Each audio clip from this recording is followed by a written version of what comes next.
Live mula sa TV5 Media Center Reliance. Kasama ang buong puwersa ng News 5. Ito ang 28th KBP Golden Dove Awards at 13th Makatao Awards Best TV Newscast. Frontline Pilipinas! Paghakot sa dagat ng basura sa target matapos ng DPWH sa loob ng isang linggo. Mga naglilinis, buwis buhay sa paglusong sa napakaruming tubig. Bangkay ng 8 taong gulang na bata na-recover na mula sa gumuhong lupa sa Baguio.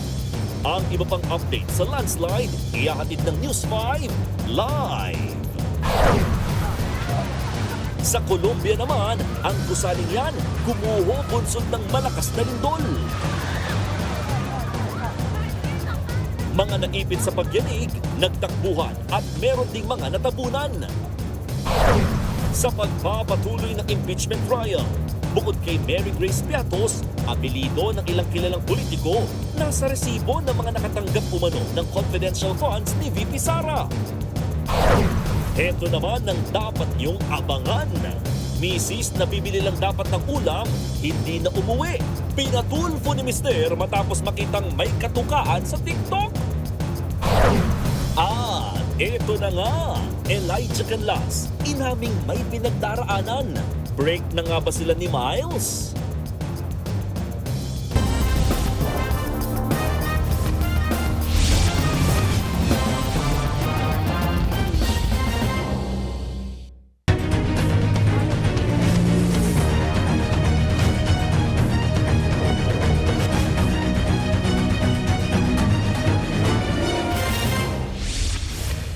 Mahigit 40 truck na ng basura ang nahakot pero hindi pa rin maubos-ubos ang dagat ng basura sa Parañaque City. Patunay raw yan na merong garbage crisis sa bansa ayon kay DPWH Secretary Vince Dizon. Live mula sa Parañaque City, nasa frontline na balitang yan si Gary De Leon. Gary, gaano pa karami ang mga basura dyan at kailan kaya ito matatapos hakutin?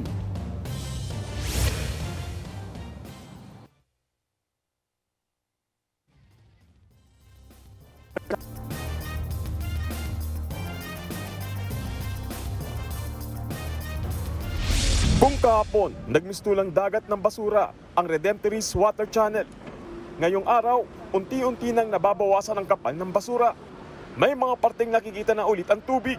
Ang mga tauhan nga ng Community Environment and Natural Resources Office o CENRO ng Parañaque. Buwis-buhay na nga rin sa paglilinis. Pabugso-bugso rin kasi ang ulan. Marami natusok, mga bubog, tapos mga patay na hayop. Sobrang hirap po. May takot ba kayo sa health nyo? Baka magkakit kayo? Hindi, may mga turok naman po kami sa health po ng Parañaque. Bago po kami lumusin dyan, may mga injection po kami. Sapat na yun, palagay mo. Sapat na po siguro pansuporta lang, pansamantala. Gumamit naman ng floating backhoe at backhoe loader para mapabilis ang paghakot. Pila-pila naman ang mga truck ng MMDA at CENRO sa Rojas Boulevard sa Baclaran. Sa kanilang tala, nasa 34 na truck o higit 1 toneladang basura na ang nahakot nila kaninang hapon. Pero dahil sa high tide, muling dumarami ang basura. Sa magapong paglilinis ng sentro ng Parañaque at ng MMDA, tila nababawasan na ang dagat ng basura. Kaya ang mga tauhan ng sentro ng Parañaque, buwis-buhay na, malinis lamang ang lugar na ito. Ayon sa CENRO, galing ang mga basura sa dagat at inanod sa lugar ng masirang trash trap ng MMDA. Sabi naman ni MMDA Manager Nicolas Torre, kawalan ng disiplina ang ugat niyan. Alam niyo, yung teknolohiya at yung mga ginagamit nating mga equipment gaya ng mga trash trap at yung trash rake mismo ng ating mga pumping station, may limit lang yan, may design capacity lang yan. Kumaga, yan ay floating ko yan ang trash trap kasi parang tali lang yan. Pero pag malakas ang tubig at dumami ang basura na yan, bibigat ng bibigat, puputulin niya yung trash trap na yan. Hindi rin naitago ni DPWH Secretary Vince Dizon ang pagkadismaya ng mag-inspeksyon kanina. Talagang ako, sasabihin ko na garbage crisis na talaga to. And paulit-ulit naman natin sinasabi nung sinumulan natin tong Oplan Kontrabaha na yung basura talaga is one major factor sa pagkaklag ng mga waterways natin. Ang Malacanang naman, tila may pinasaringan. Parang may lumalangoy, parang may gustong lumangoy sa dagat ng basura. Panawagan ng palasyo sa publiko, Hindi po kakayanin ng gobyerno na magtrabaho, pero ating mga kababayan ay pabaya ng pabaya. Lahat po tayo dito ay dapat kumilos. Hindi pwedeng nagkukuya-kuya-kuy lang tayo lagi. Julius, ayon kay DPWH Secretary Dizon, target nilang malinis ang lugar sa loob ng 1 linggo. Muling aayusin din ang trash trap para hindi na muli maulit ang maladagat na basura. Samantala, umabot na sa 224 metric tons or 45 trucks ang nahakot na basura.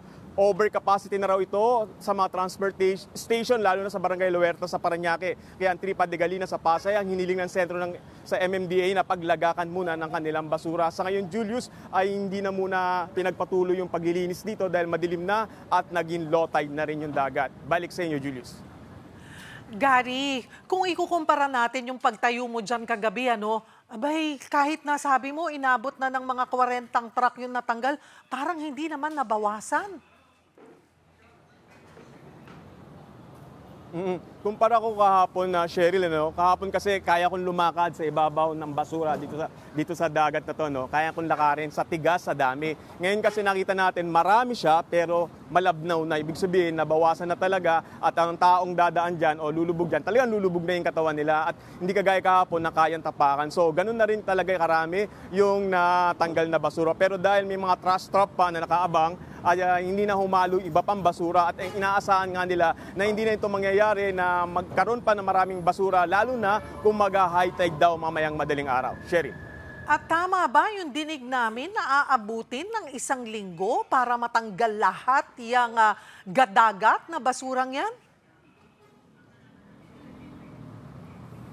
Tama ka, Cheryl, 1 linggo yung pangako ni Secretary, ng DPWH Secretary na hahakutin nila itong mga basura na to. O kasi nga habang tinatanggal, parang dumadami. So kahit ilang equipment na yung ginamit, makita ninyo dito sa likuran ko, nakalatag pa rin yung dagat ng basura. Parang hindi pa rin siya nababawasan. Bagamat malabnaw na siya kung titingnan dito ng malapitan, ay ganun pa rin karami yung nakikita natin, Cheryl. Alright, maraming salamat, Gary De Leon. Nagdeklara na ng state of calamity sa Kalumpit, Bulacan. Karamihan kasi ng mga barangay roon hindi pa umaahon sa baha. May gigil namang mensahe ang mga residente sa mga nangurakot sa flood control projects. Live mula sa Kalumpit, nasa frontline ng balitang yan, Simon Gualvez. Mon, may tulong na bang naibigay sa mga apektado ng baha at kumusta na rin ba ang panahon dyan ngayon? Cheryl, unahin ko muna yung sitwasyon namin dito sa Barangay San Miguel kung saan nakalubog ako sa halos hanggang hita na taas ng tubig baha dito nga sa ilang parts ng Barangay San Miguel dito sa bayan ng Kalumpit. Actually, mababaw pa ito kung ikukumpara doon sa may looban na halos 5 to 6 feet ang lalim. Kaya kung mapapansin mo sa akin likuran, yung ilang mga bubong ng bahay halos abutin na rin ng tubig dito sa lugar. In terms of tulong, may mga nakakarating na daw ng mga relief goods or relief packs sa ibang mga evacuation center, pero yung lagay ng panahon dito ngayon medyo tumigil ng ulan, pero kanina buong maghapon pabugso-bugso pa rin ang lakas ng ulang binabagsak dito sa malaking bahagi ng Bulacan na nagpapakaba sa mga residente dahil makakadagdag din yan ulit dito sa nararanasan nilang baha na sinasabayan pa ng high tide. Sa drone video ng News 5, tila naging pulu-pulong isla na mga bahay sa Barangay San Miguel, Kalumpit, Bulacan. Balot na kasi ng tubig ang paligid ng mga tirahan sa lugar dahil yan sa ilang araw na pag-ulang dala ng habagat. Ang katabi nitong Pampanga River, umapaw na. Kaya parang naging koneksyon na rin ng ilog ang mga kalsada sa lugar. No choice tuloy ang mga residente kundi lumusong na naman sa baha. Isa pa sa nagpahirap ngayon ang halos 5 talampakang elevation level ng tubig dulot ng high tide. Kaya ang karamihan nagbabangka na rin lalo't lampas tao o mahigit 6 na talampakan na ang baha sa looban. Ang masaklap, pabugso-bugso pa rin ang ulan kaya patuloy na tumataas ang tubig. Mula sa pinagpatong-patong ng mga tabla ng kahoy, gumawa na ng konkretong tawiran ang mga residente rito para makapunta sa kanilang mga bahay.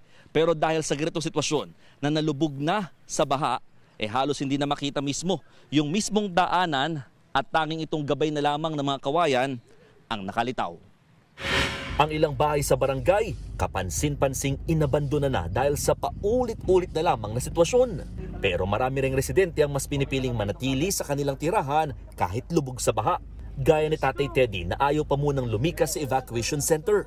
Papatong-patong lang namin dalawang kalipatra, dalawa kaming mag-asawa doon, magkadikit lang kami tutulog na, magkatagilid. Kasi nga nabangan namin mamaya, biglang lumaki pa ng husto, lalo masisira lang maghamit, kaya kailangan angat lang ang angat. Ang ilan ngang paninda nila sa kanilang sari-sari store nakalagay muna sa batya para hindi malubog sa baha. Sa ganitong sitwasyon, hindi nila maiwasang manghinayang sa mga flood control projects na dapat sana'y nakatutulong sa kanila. Kung naayos man lang sana pagkakagawa, hindi nakurakot yung sistema, maganda sana pagkakagawa niya at siguro hindi kami lubog sa baha ngayon. Makonsensya naman sila. Hindi naman sila yung tinatamaan ng sistemang ginawa nila. Kaming mga mahihirap na dito. Ito rin ang hinaing ng pamilya ng senior citizen na si Lola Rosalinda. Naputulan na siya ng paa dahil sa sakit na diabetes at nagtitiis pa rin muna sa mataas na papag na pinupwestuhan, wag lang abutan ng baha. Mensahe niya sa mga nasa likod daw ng kontrobersya sa flood control scandal. Ay sana parusahan sila ng Panginoon Diyos. At ginanya nila hindi naman 2-3 tao lang. Katakot-takot na tao ang naperhisyo. Meron naman daw nagawang dike sa bahagi ng Pampanga River. Ang problema, pati ito, nalubog na rin sa baha. Bukod dito, meron din daw na-discovering ghost flood control project sa Barangay San Miguel. May pumunta raw kasi dito na mga nag-iimbestiga noong nakarang taon at hinahanap ang naitayusan ng riprap. Naghanap po sila ng proyekto, may dala-dala po silang list. Tapos po nang hinahanap sa akin, wala naman po akong makipakita. Kung nagawa po siguro ng maayos yun, baka kahit pa paano nalimitahan yung bahang ganito. Sa tala ng Kalumpit Municipal Disaster Risk Reduction and Management Office, lahat ng 29 na barangay ng bayan ay apektado ng pagbaha at nalubog sa tubig. Isa lang ang Kalumpit sa mahigit 10 bayan at lungsod sa Bulacan na naperwisyo ngayon ng mga pagbaha. Sa kabila yan ng pinakamaraming flood control projects na naitala sa probinsya. Cheryl, nakipasok tayo at nakisuyo dito sa isang bahay na apektado ng talagang labis-labis sa pagbaha. Ipakita ko sa inyo yung sitwasyon na hanggang hita pa rin yung lalim ng tubig dito. Yung tulay na tubig talagang halos greenish-brown na siya, no? At ito talagang nakataas na ho lahat ng mga gamit nila dito sa bahay dahil no choice kundi kasi mababasa lang din ho sila ng baha, no? Yung mga kwarto, lahat lubog sa tubig. Ipakita ko sa inyo ito isa, meron siyang double deck pero hindi na mapakinabangan yung babang part, yung taas na lamang ang pwedeng mahigaan ng mga naninirahan dito. Talagang kita mo, pagbababa ka ng kama, ang mararanasan mo tubig kagad. Kaya nga exposed talaga sa mga sakit din sa balat. At kahit alipunga, itong mga residente dito dahil nga wala silang choice. Kung hindi sila magsusuot ng mga jumpsuit or wader, talagang lulusong at lulusong sila sa baha technically. Andito rin no, si nanay, 73-year-old si Nanay Rosalinda. Hindi na siya makaalis. Pinatong na lamang itong upuan na sala sa mismong lamesa. Nanay, bakit mas pinipili mo na manatili ho dito? Ang balita ko, marami na nagpapalikas din sa iyo. Hirap po akong lumikas. Kaya nagtitiis na kami dito. Oo. Hanggang maitataas ako nung asawa ko. Oo. Tinataas ako. Paano ho yung pag-CR ninyo? Kasi balita ko ho, ang banyo dito, Cheryl, mga kapatid, halos nalubog na rin talaga yung pinaka-kubeta, pasintabi ho sa mga kumakain. Basta ako, pagka nadudumi, lalagyan ako ng pampers nung kasama. Ganun na lang ho talaga, no? Kasi nga walang choice. Oo. Nabalitaan nyo ho, ang daming flood control project dito pala sa Kalumpit. Sa Kalumpit, walang natuloy kahit isa. Kinuhan lahat ng nangangurakot. Imbis na pagawa yung yung dapat gawain, hindi ginawa. Yan, tuloy. Sila nanay nahihirapan Oo. dito. Ayan, kaming mga mamamayan ng naperhisyo. Okay. Sige, si nanay po kasi mga kapatid ay kaya hindi rin siya basta-basta makakaalis dito sa lugar, kundi kailangan siyang buhatin talaga ng kanyang mga kaanak. At aabutin, Cheryl, ng halos buwan ang bibilangin bago tuluyang humupa yung tubig dito sa kanilang lugar. Ang problema kasi dati daw, binabahan naman na talaga itong Kalumpit. Pero ngayon, kahit high tide lang, talagang ganito kataas yung tubig na nararanasan napeperwisyo ang mga residente. Mon, Cheryl. pansin din namin, buti may kuryente sila kahit ganyan kataas yung tubig. Safe ba naman?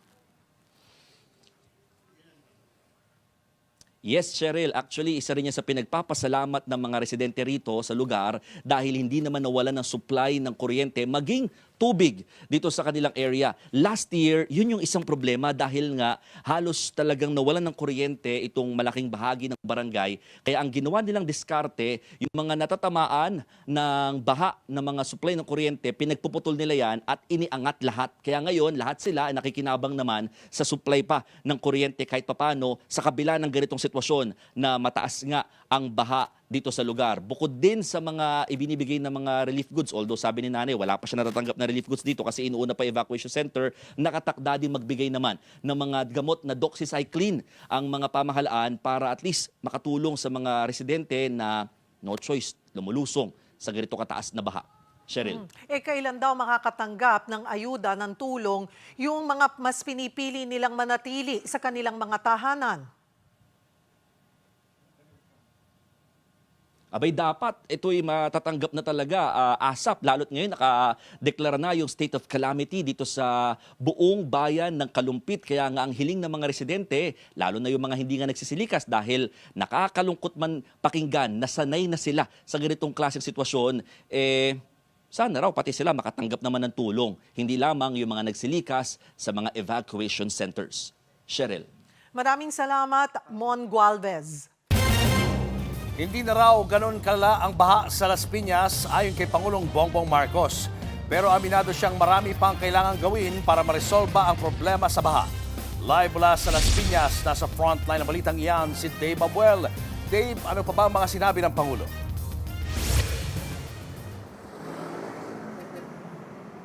Julius, kung dati raw ay umaabot hanggang dibdib ang taas ng baha sa paligid nitong Zapote River sa Las Piñas City tuwing umuulan ng malakas, ngayon hanggang binti na lang daw ito dahil sa isinagawang dredging o pagpapalalim sa ilog.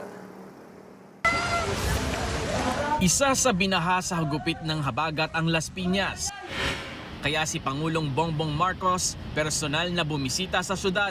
Isa sa pinuntahan ng Alido Bridge sa Barangay Zapote kung nasaan ang drainage pump. Sabi ng Pangulo, bagamat bumaha hindi na ito katulad ng dati. Dahil daw yan sa ginagawang drainage clearing at ang ongoing dredging o pagpapalalim ng mga ilog at kanal sa lugar.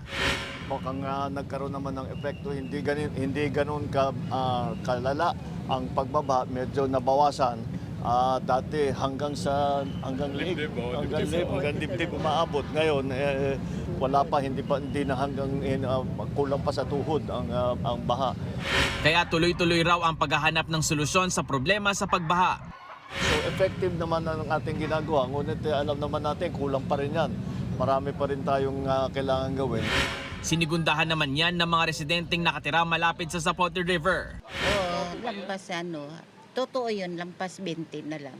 Basta ang yung guhit, hanggang dito, hindi naman nakapasok dito sa amin, sa loob. Hanggang dyan lang sa ng hagdanan. Medyo mabababa nga, nakaraan kasi umabot hanggang dito. Panawagan pa rin nila, tuluyan ng maresolba ang pagbaha. Sabi ng Pangulo, kailangan nang tapusin ang planong spillway sa Las Piñas na higit isang dekada nang nakatenga. That plan has been in the works for I don't know, more than 10 years. Pero for whatever reason, hindi natin nabuo. At ngayon, kailangan gagawin na natin. So I've given instructions to Secretary Vince na tignan na muna natin, balikan na natin ang mga plano. Hindi pa tapos ang trabaho. Marami pa tayong gagawin. Isinisi naman ni PBBM sa basura ang lumalalang pagbaha sa bansa. Kaya panawagan niya, ang laking pinsala ang nangyayari kapag yung basura natin ay hindi maganda ang pagtapon at kung saan-saan na lang nilalagay. Kasamang nag-ikot ni PBBM sa Las Piñas, sina DPWH Secretary Vince Dizon at MMDA General Manager Nicolas Torre III. Pumunta rin ang Pangulo sa mga residenteng nasa evacuation center.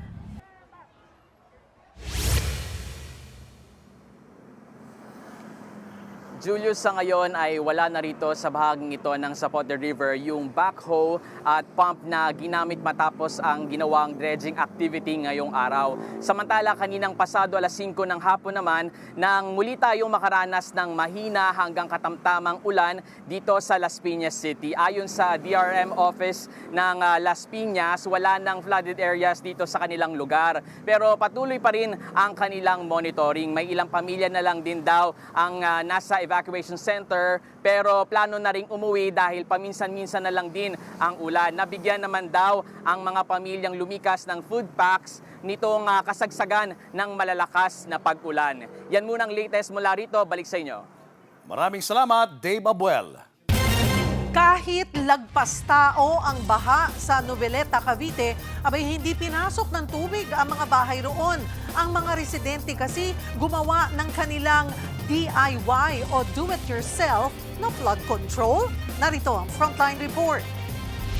Sa labas ng gate na ito sa Noveleta, Cavite, ganito kataas ang tubig. Pakataas na, apaw na sa gate. Abot tao na ang baha at rumaragasa.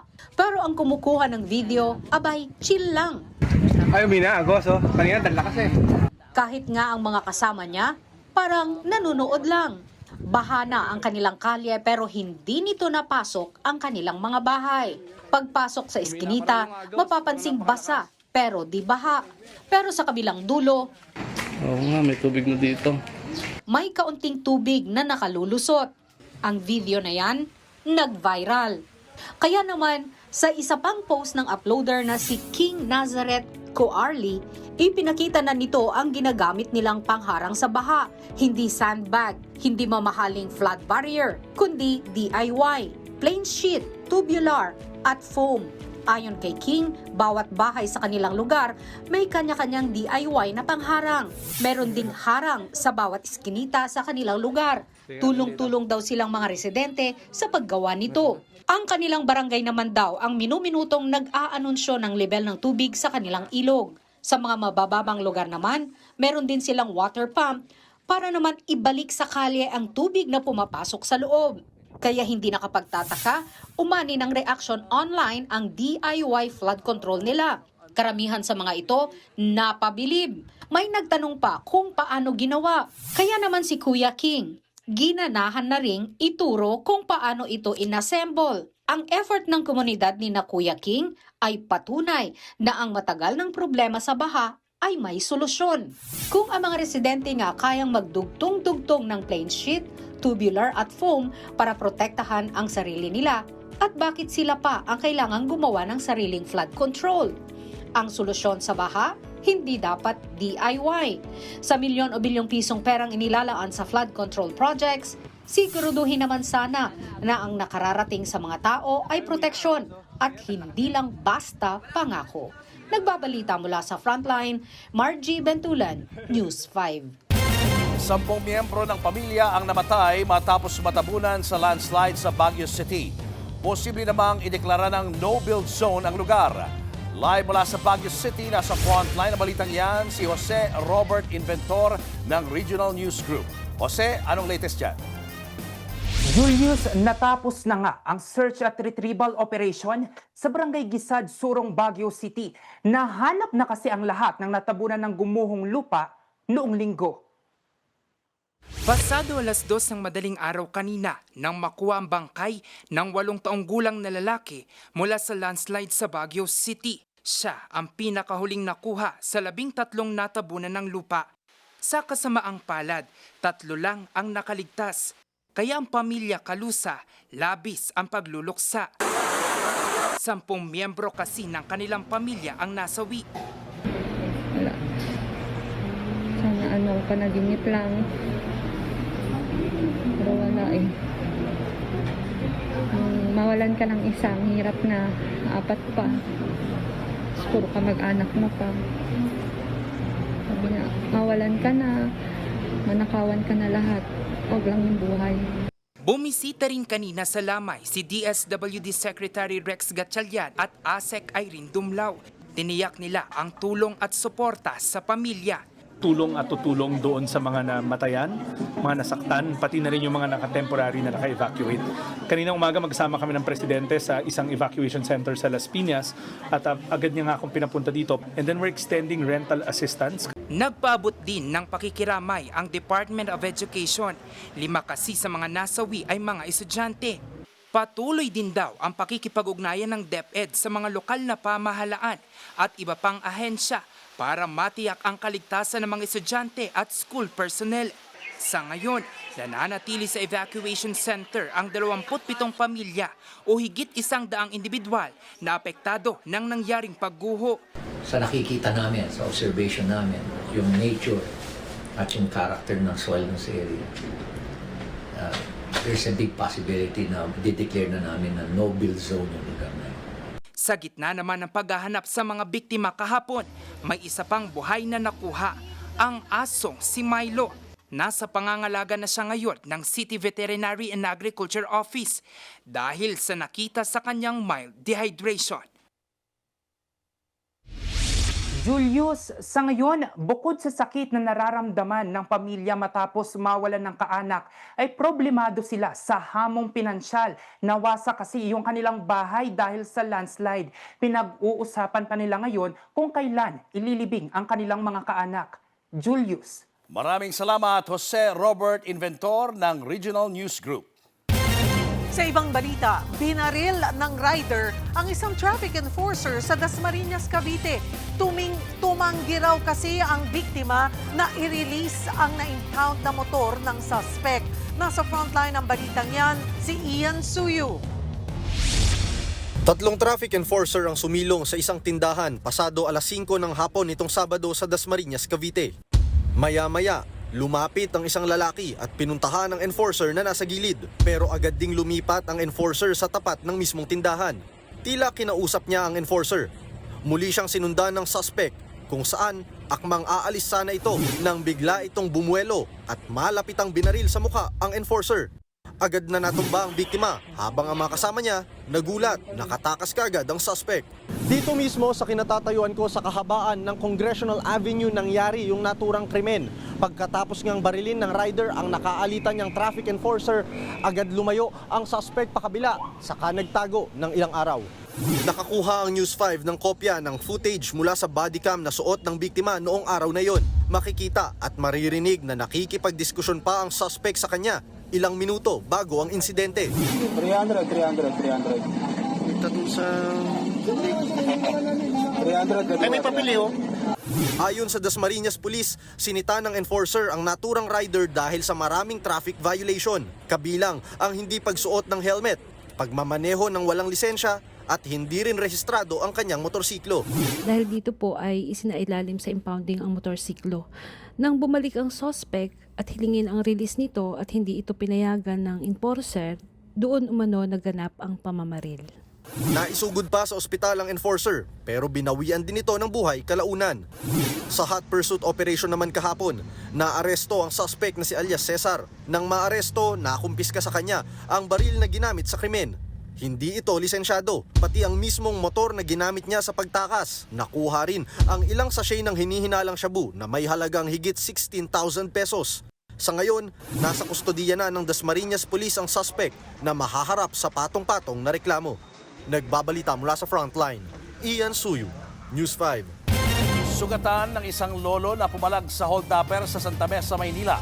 Pumutok ang ulo ng 78 anyos na lalaki matapos maumpog sa simento.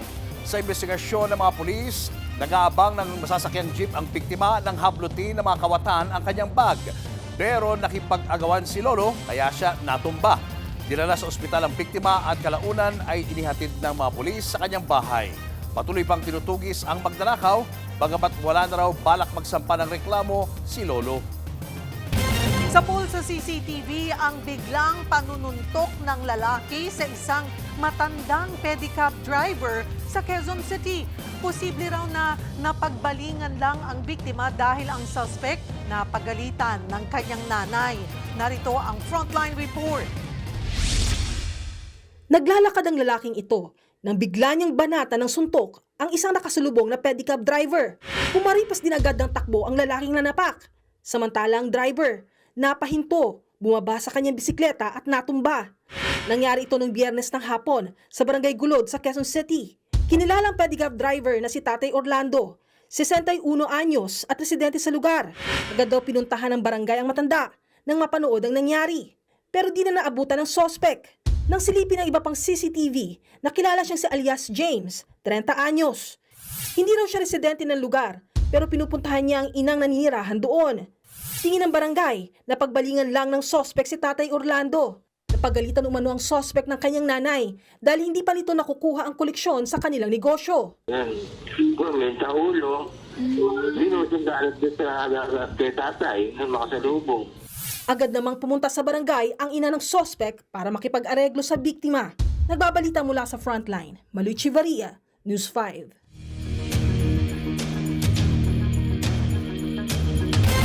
Inang Christmas party raw ang bahagi ng confidential funds mula sa opisina ni Vice President Sara Duterte. Kabilang iyan sa mga kinwestiyon ng prosekusyon sa impeachment trial kanina. Nasa frontline na balitang yan si Mean Los Baños.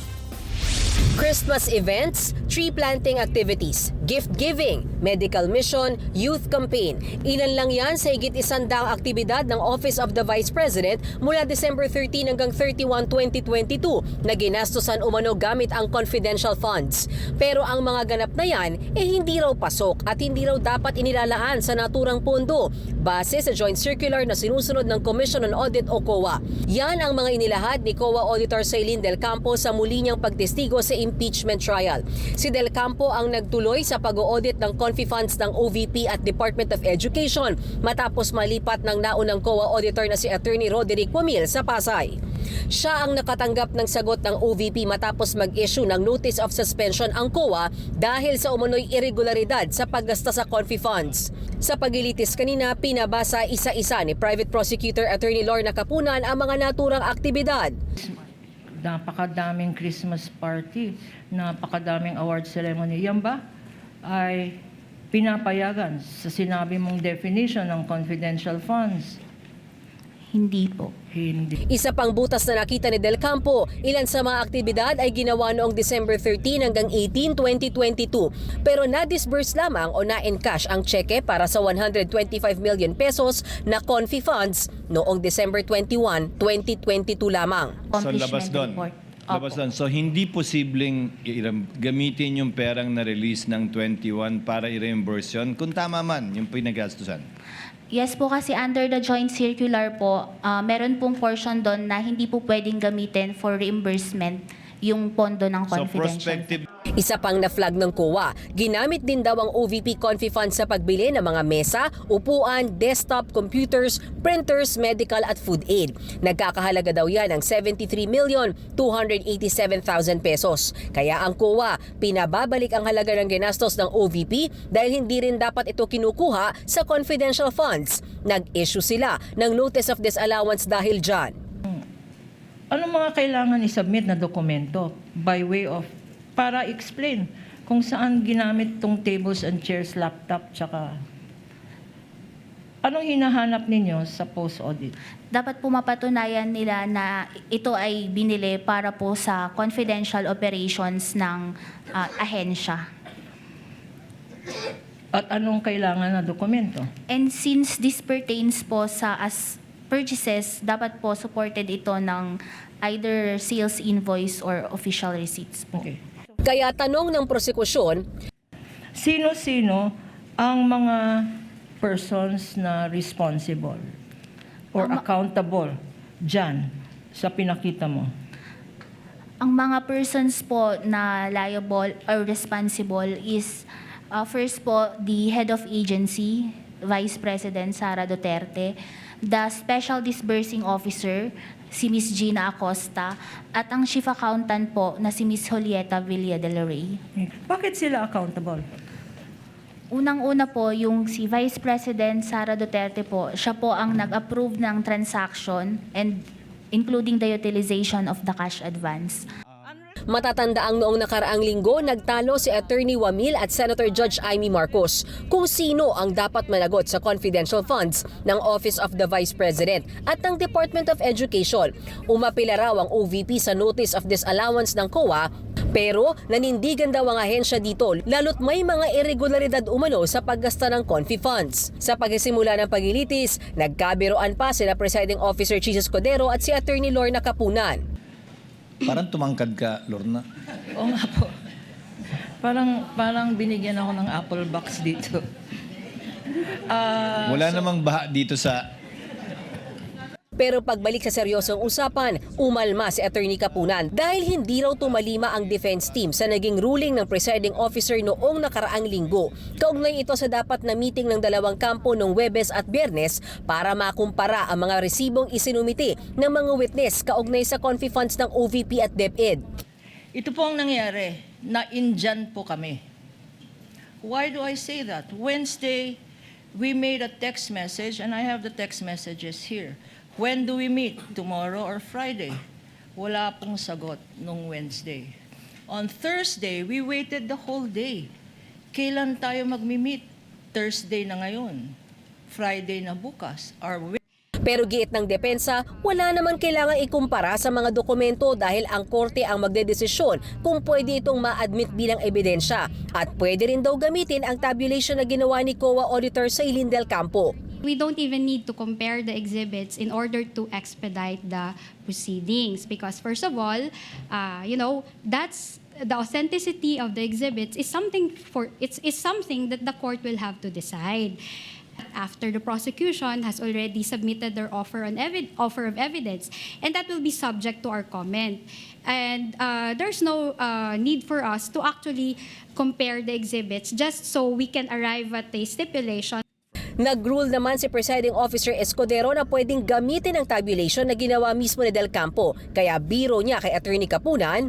Chair, would just like to correct, hindi ka Attorney Lorna ininjan, baka ginost ka. Kasi hindi ka sinagot eh. Pero hindi ka ininjan, wala namang pinag-usapan date pa eh. Inignore. Ghost na nga eh. Ghost na bago ngayon. Nagbabalita mula sa Frontline, Mean Los Baños, News 5. Kaugnay naman ang balitang iyan, nilinaw ni Defense Team spokesperson Michael Powa na hindi ginamit ang confidential funds para sa mga Christmas party at pagsagawa ng tree planting activities. Sa press briefing ng Defense Team, ginit ni Powa na ang ginastusan ng pondo ay para masiguro ang seguridad ng mga aktibidad. Yan nga rin daw ang pagkakaintindi ng COA witness ng tanungin ni Presiding Officer Chis Escudero. Sabi pa ni Powa, meron pa silang ibang depensa pero hindi muna nila ito dinetalye. Ipapaliwanag daw nila sa tamang panahon kung saan ginamit ang confidential funds ni Vice President Sara Duterte. Iba yung depensa namin pero may tanong din kanina ang ating Presiding Officer kung yung pondo ba ay ginamit doon sa event mismo or doon sa mga operations para maging successful or secure yung event. At nasagot naman ng ating testigo, ang pagkakaintindi niya is ginamit yon not for those events. Kumbaga hindi yung confidential funds yung ginamit para sa event na yun, pero for those activities to maintain or prepare, or not prepare, but to secure those events. Showbiz, eto na nga! Mga kapatid, eto na nga ang mga rumaratsadang showbiz balita ngayong Martes. May inilunsad ngayong libro tungkol sa mahigit 100 greatest movies sa Pilipinas. Ilan sa tampok sa sine, film, pelikula ang On the Job ni Gerald Anderson at Jaguar ni Ami Austria at Philip Salvador. Nasa frontline ng balitang yan, si News 5 Entertainment Correspondent Von Belinario.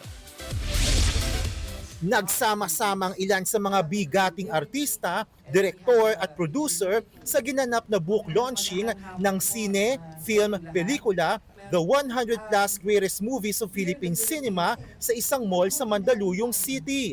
Curated by showbiz editor Joanne Maglipon in collaboration with film scholar Joel David, tampok sa libro ang ilan sa mga pelikulang Pilipino na nagbarka sa ating kultura at sining. Kabilang sa mga special guest si Gerald Anderson dahil kasama sa listahan ang pinagbidahan niyang On the Job. Very proud ako kasi until this day, relevant pa rin ang OTJ, di ba? And just to be here and to be representing that and Philippine cinema, laking bagay. Present din ang batikang aktor at aktres na sina Philip Salvador at Ami Austria na bahagi ng Jaguar, ang first Filipino film na nag-compete sa Cannes Film Festival noong 1980s. Being part of it, siyempre, kasama kami kasi nasa history na yan. Proud naman si Miss Ami na mapabilang ang Jaguar sa libro. Sa dinami-dami ng pelikula na ginawa dito sa Pilipinas, biro mo napili yung mga pelikula na nagawa mo. Kasama rin sa libro ang Kung Ako na Lang Sana. I feel very flattered that I am remembered for movies I have done more than half a lifetime ago. After all, the significance of a director is not his box office hits. His significance is how his films are remembered. Speaking of box office, natutuwa si Direk Joey Reyes sa mainit na pagtanggap ng publiko sa Cinemalaya 22. It is one of the best curation of Cinemalaya. We have sold out movies without love themes, but with themes which are relevant and resonate with the audience. Official broadcast partner ng Cinemalaya 22 ang TV5 at tatakbo ito hanggang August 18. Mabibili naman ng sine, film, pelikula sa mga bookstore at online platform. Makipag-ugnayan lamang sa Summit Media para rito. Nagbabalita mula sa Frontline, Von Belinario, News 5.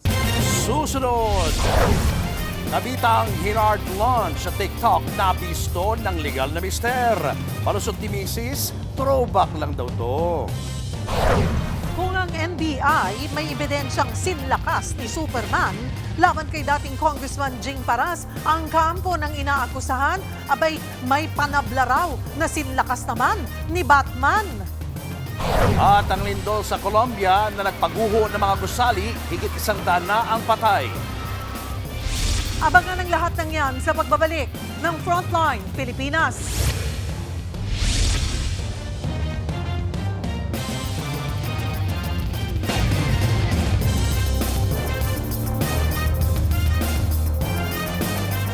Mga kapatid, Julius Babaw po, nasa Middle East o saan mang dako ka ng mundo, manatiling may alam at may pakialam sa mga mainit na balita dito sa ating bansa.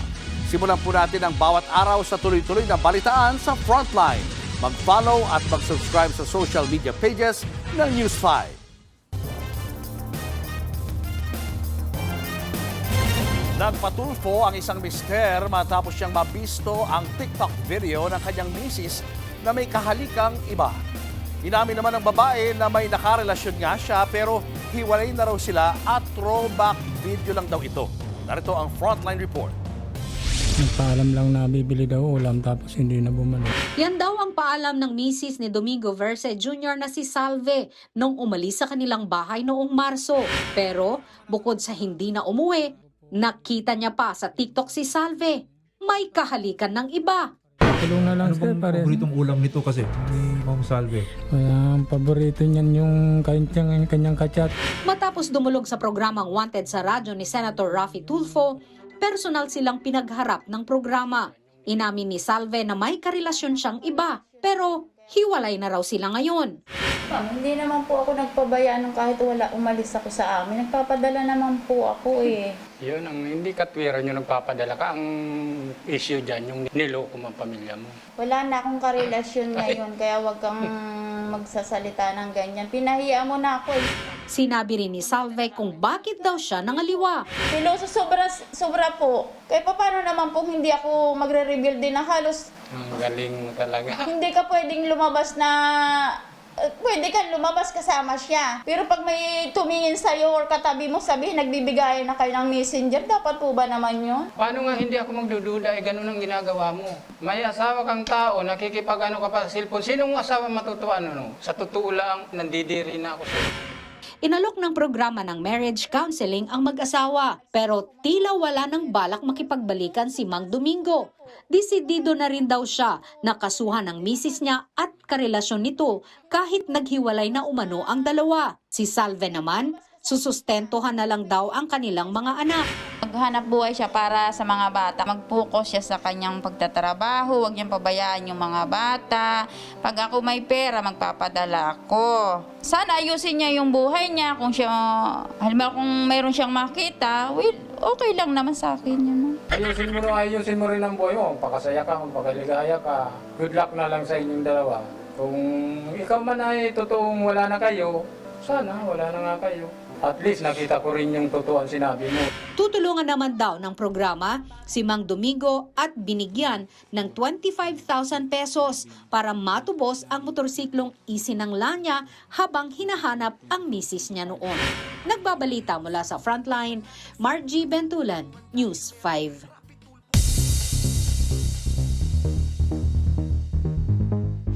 Higit 100 na ang nasawi sa magnitude 7.4 na lindol sa Colombia. Tuloy naman ang search and rescue operations para sa mga natabunan ng mga gumuhong infrastructure. Narito ang Frontline Report.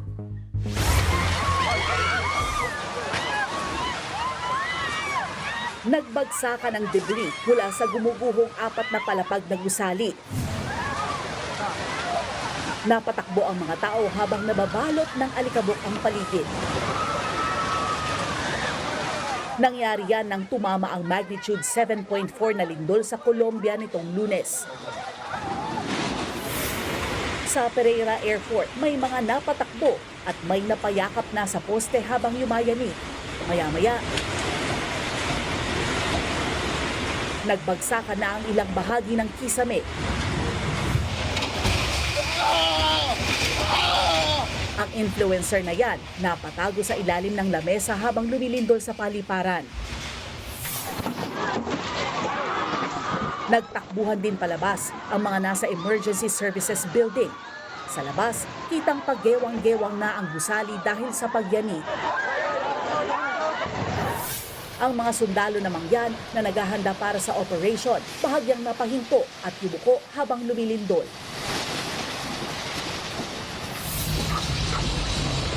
Wala na ring nagawa ang isang pamilya nang panoorin na lang gumuho ang kanilang bahay. Matapos ang lindol, kita na ang kaliwat kanang nawasak na mga bahay, gusali at ilang kalsada. Agad ding nagsagawa ng rescue operation lalo't maraming residente ang natabunan at natrap mula sa guho. Mabilisan ang kilos, lalo't may hinahabol na 72-hour critical window hours ang mga otoridad para masagip ang mga biktima. Hindi pa alam kung gaano karami ang hinahanap. Pero sa huling tala, umalo na sa 132 ang nasawi. Halos 2,000 infrastruktura naman ang nawasak. Nagdeklara na ng National Disaster Situation ang Colombia. Lalo't nagkaroon pa ng magnitude 5 na aftershocks at inaasahang masusundan pa ito. Sinusubukan pa ng News 5 na malaman ang sitwasyon ng mga Pilipino roon. Sa huling tala, higit 100 Pinoy ang nasa Colombia. Sa isang pahayag, nagpaabot ng pakikiramay si Pangulong Bongbong Marcos sa mga nasawi sa lindol. Bilang isang nasyon daw na nasa Pacific Ring of Fire, naiintindihan ni PBBM ang pagsubok na dala ng lindol. Nagbabalita mula sa Frontline, Faye Tobias, News 5.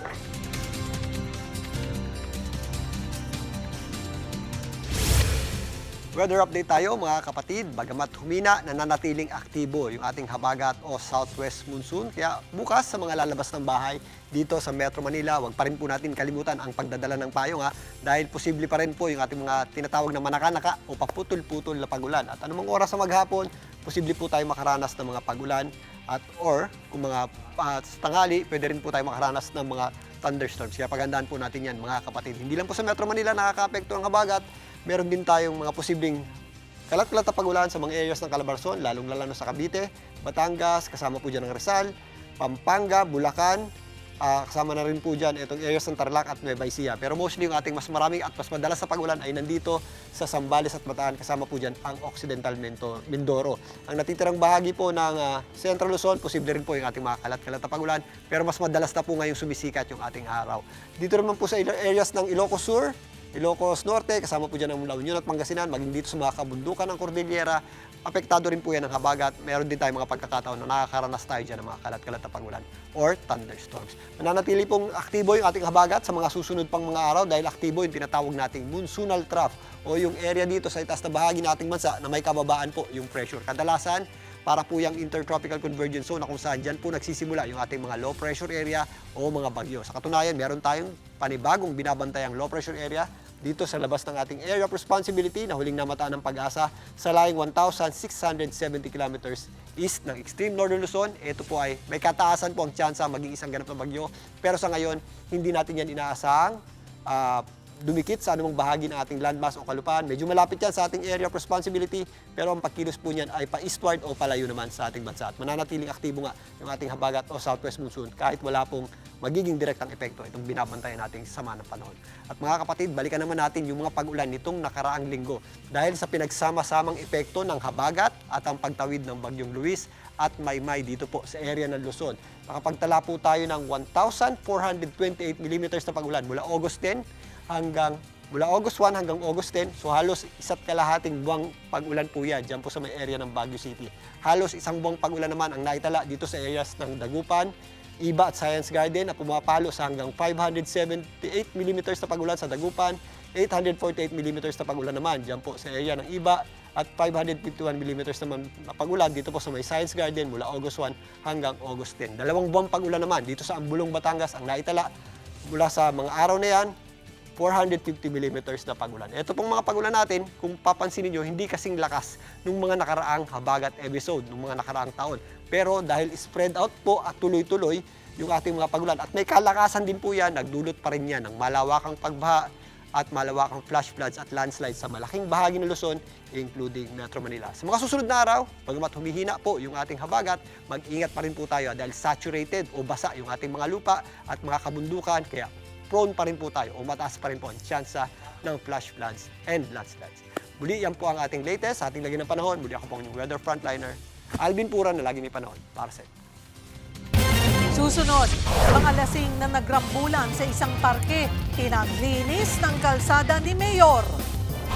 Kung ang NBI may ebidensyang sinlakas daw ni Superman laban kay dating Congressman Ching Paras, ang kampo naman ng inaakusahan, may panabla raw na sinlakas naman ni Batman. At social media personality at courtside reporter Apple David, tila balak kasuhan ang mga basher.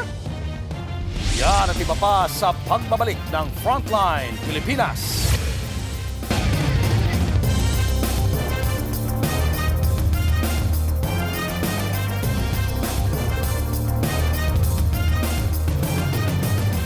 Mga kapatid, Julius Babaw po. Nasa Middle East o sa amang dako ka ng mundo, manatiling may alam at may pakialam sa mga may init na balita dito sa ating bansa. Simulan po natin ang bawat araw sa tuloy-tuloy na balitaan sa Frontline. Mag-follow at mag-subscribe sa social media pages ng News 5.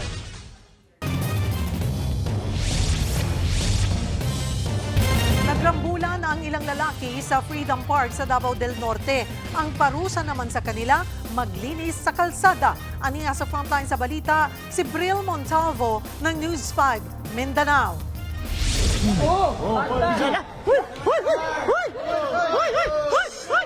Sa pool sa video ang pagtumba ng lalaking ito matapos suntukin ng lalaking nakaitim. Tumulong pa sa pambubugbog ng isa pang lalaking nakaputi. Muling natumba sa semento ang binugbog. Sinubukan namang umawat ng isang lalaki pero nagtuloy-tuloy ang gulo. Sa gitna ng away, isa pang lalaki ang umamba ng suntok sa lalaking naunang nanuntok hanggang sa lumaki na ang gulo. Agad namang umawat ang mga pulis para mahinto ang rambol. Nangyari ang insidente sa isang kainan sa Freedom Park sa Barangay Peña Plata, Samal Island sa Davao del Norte, Lunes ng madaling araw. Piyesta noon sa lugar. Ayon sa mga pulis, lasing umano ang mga sangkot sa rambulan at nagkabanggaan lang sa inuman. Nagsalubong sila, sinadya daw na banggain siya. Yung isa naman, sinabi, hindi naman daw sinadya. So, after kami yun, nakainom na, lasing. Yun, nagkasuntukan sila. Hindi bababa sa 5 lalaki ang dinala sa presinto. Pinatawag din ng mayor ang mga sangkot pati na ang kanilang mga magulang. Hindi na sila sinampahan ng reklamo pero pinaglilinis sila ng kalsada bilang parte ng parusa na community service. Nagbabalita mula sa Frontline, Bril Montalvo, News 5, Mindanao. No-show uli si Congressman Leandro Liviste sa sabina ng NBI kaugnay sa may planong paninira kay Executive Secretary Ralph Recto. Tanging abogado ng kongresista ang umarap sa NBI. Ayon kay Attorney Gabriel Rondain Kapunan, ginagamit nila ang karapatan ni Liviste na manahimik. Nagsumiti sila ng affidavit para itanggi ang aligasyon. Dumating din ang mga abogado ng tinuturong mastermind sa mga character assassination na si dating Congressman Jing Paras. Itinanggi rin nila ang aligasyon. Sinagot pa ni Attorney Mark Tolentino ang pahayag ni NBI Director Melvin Matibag na sinlakas daw ni Superman ang ebidensya laban kina Paras at Liviste. Yung ebidensya naman nandiyan dyan. Sabi nyo nga, malakas. Kasi lakas ni Superman yung ebidensya. Sabi niya, lakas si Superman. Sa akin din, malakas din, mas malakas pa kay Batman. Showbiz, eto na nga! Mga kapatid, eto na nga, nagpahaging si courtside reporter at social media personality Apple David sa posibleng legal na aksyon laban sa ilang netizens. Sa kanya nga pong post, may caption itong "Papunta na tayo sa exciting part." Giit niya, personal o dump account man ay pwedeng matrace ng mga otoridad. Too late na raw para mag-delete ng comments. Sa ngayon, edited na ang post ni Apple. Ang ipinalit niya, and I quote, "Thank you for the engagement, guys." End of quote. Matatandaang pinuputakte ng bashing si Apple matapos niyang kumpirmahing boyfriend niya ang 18-year-old Letra Knight basketball star na si Chad Gamad. Susunod, babaeng maniningil lang ng utang, pinatay at pinagsamantalahan. Suspect umaming may gusto siya sa biktima. At sa ating kaalaman, pag-usapan natin ang mga batas na may pangalan ng mga sikat na personalidad gaya ng Robin Padilla Law. Tutok lang mga kapatid, magbabalik pa ang Frontline Pilipinas.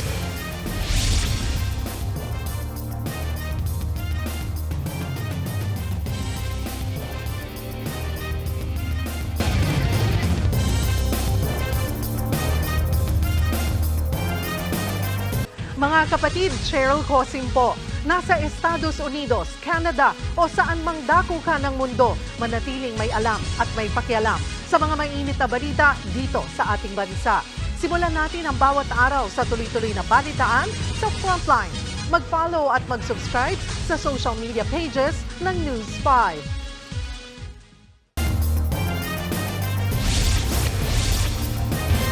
Pinatay at ginahasa ang isang babaeng naniningil ng pautang. Suspect sa krimen ang sinisingil ng biktima na may 150 pesos na lang nakulang sa kanyang babayaran. Narito ang Frontline Report. Mula sa liblib at masukal na bahaging ito ng Barangay Matlang sa Isabel, Leyte, natagpo ang wala ng buhay ang 22 anyos na si Rena Jane, isang collector ng lending company. Ayon sa pamilya ng biktima, hindi na nakauwi noong August 3. Kaya naman, agad nila itong inireport sa pulis na agad namang nagsagawa ng backtracking. Dito nila napanood ang kuha ng isang CCTV kung saan nakita pa si Rena Jane na nakaangkas sa motor. Nakaabot sa suspect ang balitang hinahanap na siya ng mga pulis. Kaya makalipas ang isang linggo, kusa na itong sumuko at umamin sa krimen. Mismong suspect din ang nagturo kung saan niya itinapon ang labi ni Rena Jane. Base sa investigasyon ng mga pulis, sinisingil ng biktima ang balanse sa 3,000 pisong utang ng suspect. Dinala raw ng suspect sa kubo ang biktima kung saan sila nagkwentahan ng utang. Lumalabas na 150 na lang ang balanse pero di pa rin ito kayang bayaran ng suspect. Nauwian sa pagtatalo. Nag-compute pa sila ng utang niya. Kinompute talaga, 150 lang talaga yung balance. Tapos, bali, sabi niya, wala man daw yung mo. Pag di ka daw magbayad, yan natin ng demand letter. Pirmahin kita ng demand letter para pulis na yung magsingil. Hanggang humantong yan sa pananakal ng suspect.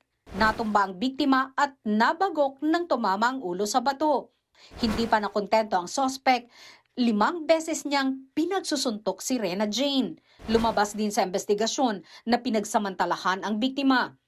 Pag-amin ng suspect sa mga pulis, may gusto siya kay Rena Jane. Pero galit din daw siya dito, kaya niya ito napatay.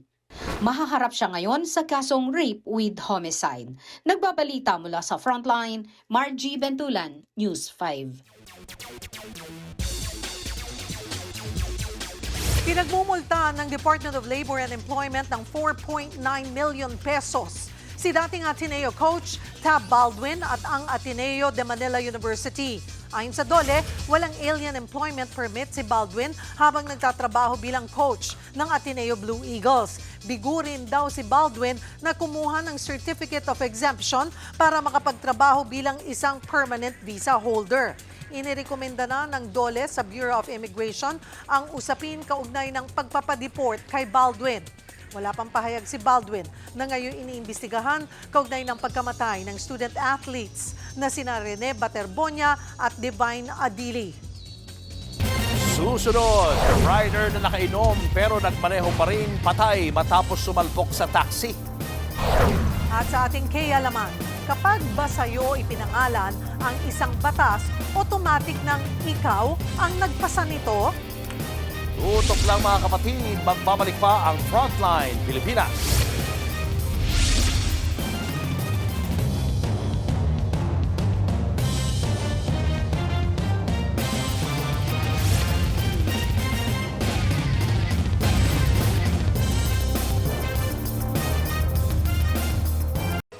Mga kapatid, Cheryl Cosing po.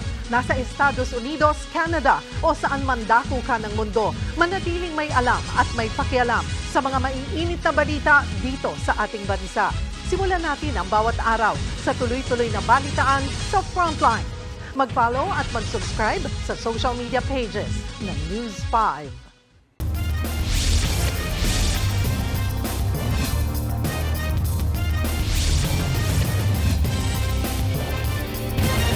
Dead on the spot ang isang call center agent na nagmaneho ng motor kahit lasing sa Cebu City.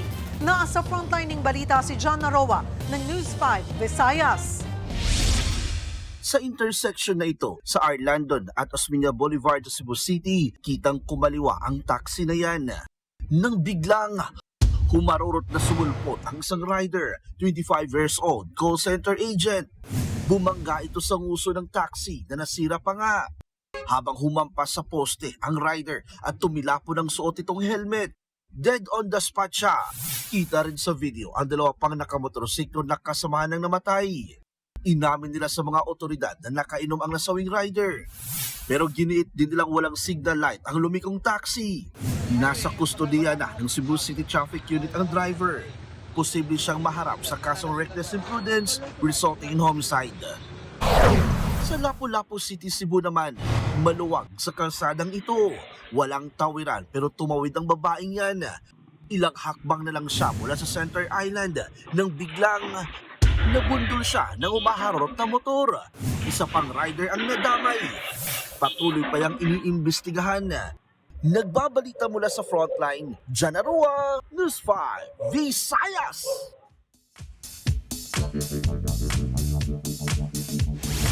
Mga kapatid, may mga batas na may number, may batas na may pangalan, at may batas na parang may personal branding. Gaya ng trending ngayon na Robin Padilla Law.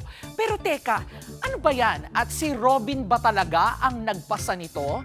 Robin Padilla Law ang tawag ng ilan sa Republic Act 8294 na ipasa po yan noong 1997. Noong mga panahong iyon, hindi pa po senador si Robin Padilla. Sa katunayan, noong panahong naipasa ang batas, ay nakakulong siya dahil sa kasong illegal possession of firearms. Kaya bakit siya nauugnay sa batas? dahil ang kanyang kaso ay kaugnay ng pag-amyenda sa parusa mula sa naturang batas. Pero magkaiba po ang may kaugnayan sa batas at siya ang nagpasa ng batas. Hindi po yan pareho. Kung may batas na may pangalan ng isang tao, hindi automatic na siya na agad ang gumawa nito. Halimbawa, may Eddie Garcia Law. Yan po ang batas na ipinangalan sa yumaong aktor dahil layunin nitong magbigay ng mas malinaw na proteksyon sa mga workers sa movie at television industry. Pero hindi naman ibig sabihin na si Eddie Garcia mismo ang nag-file, nagdebate at bumoto sa batas. Ganyan din ang tinatawag na Rizal Law na tungkol naman sa buhay at ambag ng ating pambansang bayani. Pangalan nila ang ginamit pero ipinasa ito sa proseso ng Kongreso. Ganon din dapat ang pagtingin sa mga batas na may palayaw. Pwede namang magmungkahi ng batas, pwedeng maging inspirasyon ng batas, at pwedeng maka-impluwensya sa batas. Pero magpasa ng batas, kailangan mong maging mambabatas. Yan po ang ating K-alaman. K-OK. Susunod, ilang tumanggap umano ng confidential funds may apelidong kamote, mangga at keso.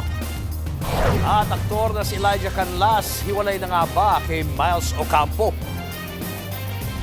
Yan at iba pa sa pagbabalik ng Frontline Pilipinas.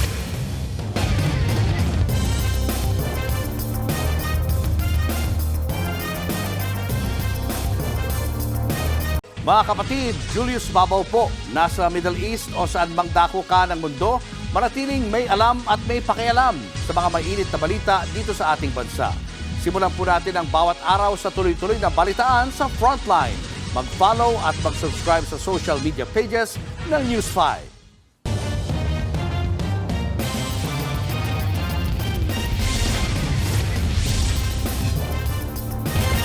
Tila gumawa raw ng fruit salad na mga pangalang nasa resibo na tumanggap ng confidential funds ayon sa prosekusyon.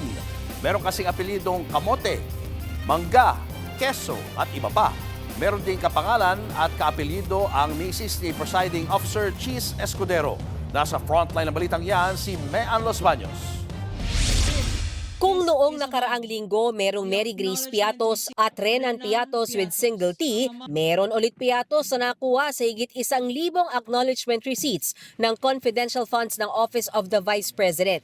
Siya si Pia Piatos Lim, single T, at nakatanggap ng 140,000 pesos. Base sa acknowledgement receipt, para raw ito sa biniling impormasyon ng OVP kay Piatos Lim. Pero hindi lang yan ang kinwestiyon ng prosekusyon dahil meron pang Ralph Josh Bacon, Anong Pauco at Hart Santiago. Kaya si Attorney Kapunan napakomment. Bacon. Okay.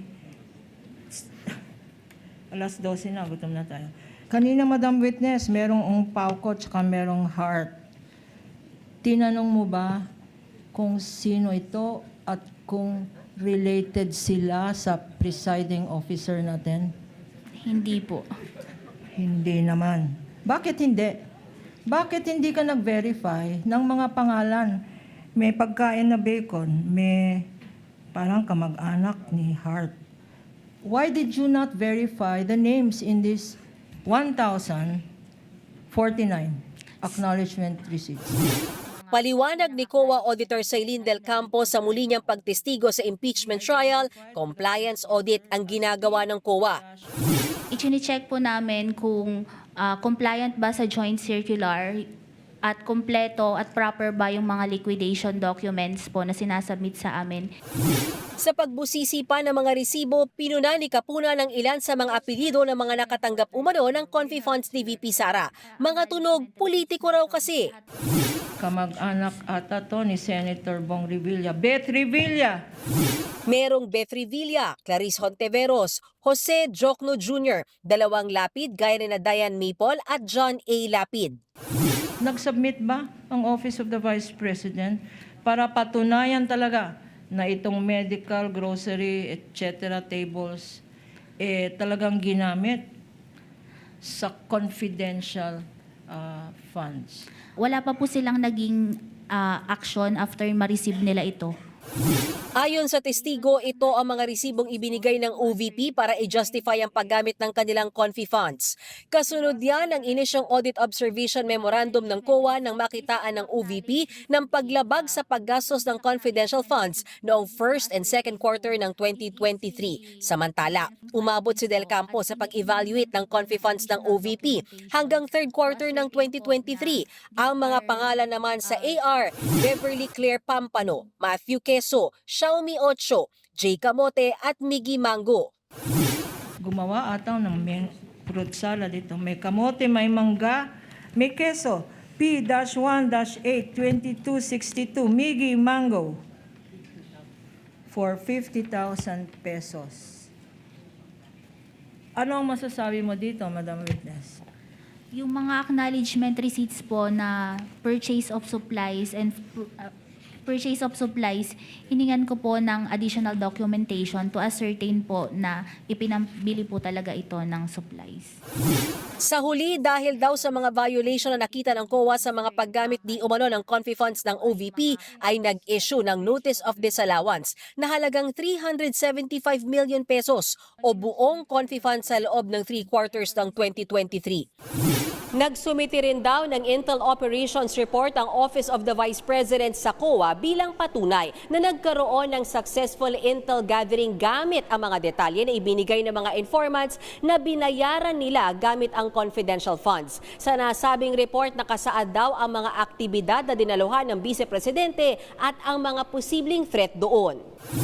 Pero nakulangan dyan ang COA. Ang tanging sinasabi lang daw kasi ng mga dokumento ay walang untoward incident na nangyari sa bise sa pagdalo niya sa iba't ibang aktibidad sa iba't ibang bahagi ng bansa. Ang mga naka-attach daw na dokumento na proof of success para sa intel gathering, Mga meetings, mga attendance po sa mga festival, ganun po.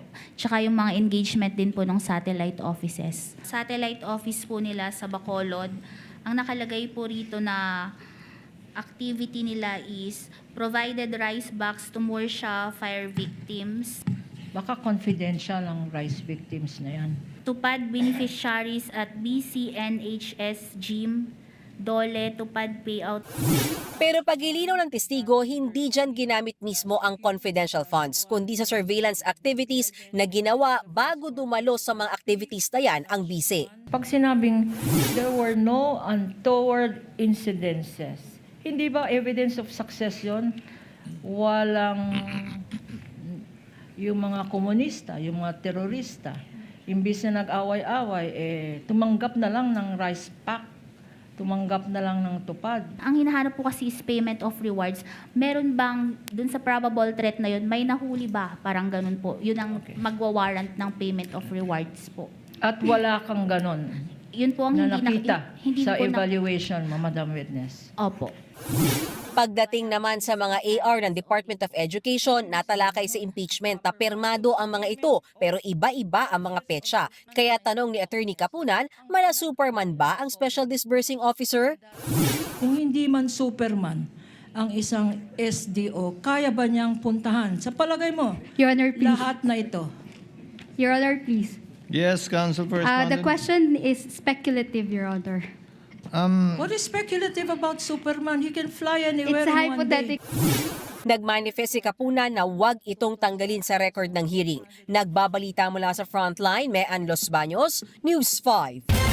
Kahit kontrobersyal ang flood control projects, sa 2027, naglaan ang pamahalaan ng mahigit 100 bilyong pisong pondo para rito. Pero mas magiging mabusisi ang bawat proyekto. Nasa frontline ng balitang yan, si Marian Enriquez.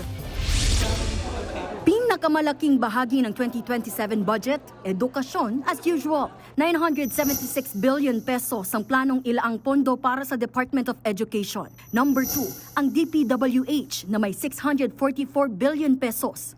Sa pondong yan, 107.4 billion pesos para sa flood control projects. Ibabalik ang pondo kahit na may mga isyu ng umano'y ghost projects, substandard na gawa at milyon-milyon hanggang trilyong pisong mga questionabling proyekto. Pero ang tanong, ibabalik din ba ang tiwala? Sa press conference, sinabi ni Acting Budget Secretary Kim Robert De Leon na kailangang mapondohan muli ang mga flood control projects dahil may mga proyekto raw na nasimulan na. Hindi naman din po natin po pwedeng pabayaan yung mga naumpisahan na ng mga flood control projects at mas hindi po magiging maayos yung epekto kung mananatiling nakatiwangwang yung mga naumpisahan ng mga flood control projects. Hindi lang basta pagpapatuloy ng construction ang kailangan. May pumping stations, facilities, equipment at maintenance na kailangang pondohan taon-taon. Sa proposed 107.4 billion pesos kasama ang maintenance, repair, rehabilitation at improvement ng existing infrastructures. May 19.6 billion pesos din para sa capital outlay ng ongoing foreign assisted projects at higit 3 billion pesos naman para sa flood control program ng MMDA. Paano naman sisiguraduhin na hindi kukurakutin ang pondo? Ayon kay De Leon, mas mahigpit na raw ang pag-vet sa mga proyekto. Duly supported ngayon pa lang ng actual program of works ang mga ito upang masiguro natin na hindi ito magiging mga ghost flood control projects kapag ito ay naaprubahan ng Kongreso. At hindi lang papel ang tinitignan, gagamit din daw ng teknolohiya kasama ang satellite data para ma-verify kung talagang naitayo ang mga proyekto. Samantala sa Kamara, may panibagong round ng vetting bago maisama ang mga proyekto sa final proposed budget. Ayon kay House Appropriations Committee Chairperson Mika Swansing, may mga provision na sa 2026 GAA para masiguro ang implementation at monitoring ng infrastructure projects. At malaking sandata rin daw ang Project NOAA na pondohan ng 1 bilyong piso ngayong 2026 para sa pag-update ng flood hazard mapping. Ayon kay House Majority Leader Sandro Marcos, ito raw ang dapat maging gabay sa pagpili ng mga proyektong uunahin. I think Project NOAA is going to be a big guideline as to what the priorities are going to be. I need to check. Hindi pa namin nakita yung budget, but we need to see how well it was followed within the NEP. Kaya kung may mga lugar na gustong dagdagan ng pondo, hindi dapat dahil may nagpasok ng insertion. Dapat may data, dapat may pangangailangan, at dapat may basehan. Sinabi rin ni Sandro na wala raw marching orders mula sa Pangulo. Ang legislature pa rin daw ang magdedesisyon sa budget. At sa usaping transparency, may diretso ring mensahe si House Speaker Boji D. Hindi sapat na sabihin kung magkano ang ginagastos. Dapat maipakita kung ano ang nagagawa ng bawat piso. Ang bawat piso ay dapat may katumbas na ginhawa sa bawat Pilipino. Yan ang dapat abangan sa 2027 budget dahil hindi na lang basta tungkol sa kung magkano ang flood control. Ang tanong ay kung nasaan ito, bakit doon ito itinayo, at paano ito gagawin. Ang pinakamahalaga sa lahat, paano sisiguraduhin na ang bawat piso ay talagang pangontrabaha. Sa August 17, magsisimula ang budget briefing dito sa Kamara mula sa economic managers ng DBCC o yung Development Budget and Coordination Committee. Dito ilalatag ang mga detalye gaya ng revenue projections, ang borrowing levels sa yung utang ng bansa at ang kabuang gastusin ng gobyerno. At habang gumugulong ang budget process, isang bagay ang dapat hindi malubog. Yan ay ang accountability. Nagbabalita mula sa Frontline, Marian Enriquez, News 5. Showbiz, eto na nga! Eto na nga, overwhelmed with joy ang Philippine pop icon na si Jolina Magdangal. Dahil matapos ang ilang taon, hindi pa rin daw siya iniwan ng kanyang fans at ng kanyang lab team na si Marvin Agustin. Nakatagpa nga si Marvin sa Facebook post ni Jolina. Sabi pa ng aktres, masarap daw isipin na nabigyan pa rin sila ng malaking proyekto kahit daw may tinahak na silang kanya-kanyang mundo. Nagpasalamat din si Jolina sa TV5 at Star Magic sa pagkakataong maibahagi muli ang kanyang talento. Anya pa, excited na raw siya. Mapapanood na sa Setyembre ang inaabangang television series na Mommy Guard. Dito lang yan sa TV5. Ito pa nga, it's not the happiest moment of my life. Yan po ang ibinunyag ng aktor na si Elijah Canlas kasabay ng breakup speculations nila ni Miles Ocampo. Nasa frontline ng balitang yan, si MJ Marford. Busy sa bago niyang movie na HB to Me ang aktor na si Elijah Canlas. Sa premiere night nga ng pelikula kahapon, binahagi niya na mahirap daw baliwalain ang mga blessing na nagaganap at natatanggap. Pero inamin ng aktor na may pinagdadaanan siya ngayon. It's not the happiest moment of my life. I'm really going through it. Naging emosyonal pa nga ang usapan dahil si Elijah nag-joke pa na baka maiyak siya. Thank you. Mamaya umiyak na dito. Okay na. Baka umiyak tayo eh. Hindi na idinitalya ni Elijah kung ano ang kanyang pinagdaraanan, pero usap-usapan online ang hiwalayan nila umano ng long-term girlfriend na si Miles Ocampo. Bagamat wala pang confirmation ng dalawa tungkol sa breakup speculations. Viral naman sa TikTok ang video kung saan naispatan si Elijah sa isang public market kasama ang singer-songwriter na si Thea Astley. Dito lalong uminit ang hinala ng mga tao sa hiwalayan. Taong 2021 na maging magkasintahan sina Miles at Elijah. Napabalitang naghiwalay na sila noong 2023 pero nagkabalikan din sa sumunod na taon. Habang patuloy ang mga espekulasyon sa kanilang dalawa ni Miles, ibang bagay muna ang kanyang pinagtutuunan. Just living life and focusing on work and focusing on the people around us. Sa ngayon, abala si Elijah sa pelikula niyang Edjop na mapapanood na nga sa mga sinihan ngayong September. Malapit na rin ipalabas ang action comedy at suspense film na Happy Birthday to Me kung saan makakasama niya ang award-winning actor na si John Arcilla at Alexa Miro. Abangan yan sa cinemas nationwide starting August 19. Nagbabalita mula sa Frontline. MJ Marcori, News 5. At yan nga po ang ating mga showbiz update at kay Alaman ngayong Martes. See you tomorrow mga kapatid. Ako po si Jeremy Rines. Abangan niyo ulit kami bukas dito sa TV5 sa 1PH RPTV, True TV at 105.9 True FM. Kami ang inyong mga kapatid sa Balitaan at Public Service. Walang iwanan sa Frontline Pilipinas. Susunod na ang Sigabor.